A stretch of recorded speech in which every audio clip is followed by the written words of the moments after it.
No animals were intentionally or unintentionally harmed during this video. Animals are used for video purposes only. এই ভিডিওটি চলাকালীন ইচ্ছাকৃত বা অনিচ্ছাকৃতভাবে প্রাণীদের কোনরূপ ক্ষতিসাধন করা হয়নি। শুধুমাত্র ভিডিওটির স্বার্থে প্রাণীগুলিকে ব্যবহার। হাই ফ্রেন্ডস, আমি নয়ন। তো রেনু অ্যাকোয়ারিয়াম চ্যানেলে আপনাদেরকে স্বাগতম জানাই। তো কিছুদিন ধরে একটা ভিডিও বানানো ছিল কিছু ডিফারেন্স বোঝানোর জন্য। তো আজকে সেই ডিফারেন্সটা বোঝাবো। তো আমাদেরই একজন দাদা ঝাড়গ্রাম থেকে একটি জার্মান স্পিচ ফিমেল অর্ডার করেছিলেন। তো সেটা আজকে এসে ডেলিভারি হবে।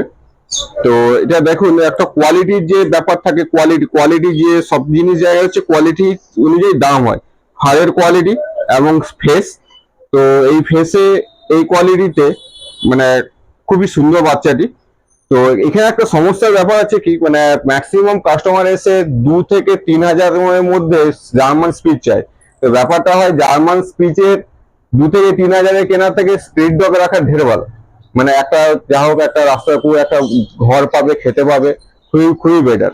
তো এক একজন তো কেউ কেউ আছে বলে যে 1,000 টাকার মধ্যে পাওয়া যাবে, ব্যাপারটা হচ্ছে সেরকম। এবারে হ্যাঁ, হয় না কেন, তো কিছু কিছু বাচ্চা হয় খুবই কম দামে পাওয়া যায়। তো মোটামুটি আপনি 3,000 টাকাতেও পেয়ে যাবেন। তো ব্যাপারটা হচ্ছে কিরকম, সেই মানে আলু বাজারে গিয়ে আলু কেনার মতো। 2 টাকাতেও আলু পাওয়া যায়, 14 টাকাতেও আলু পাওয়া যায়।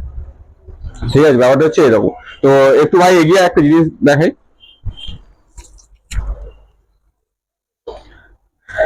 1 কেজি প্লাস হচ্ছে এর ওজন।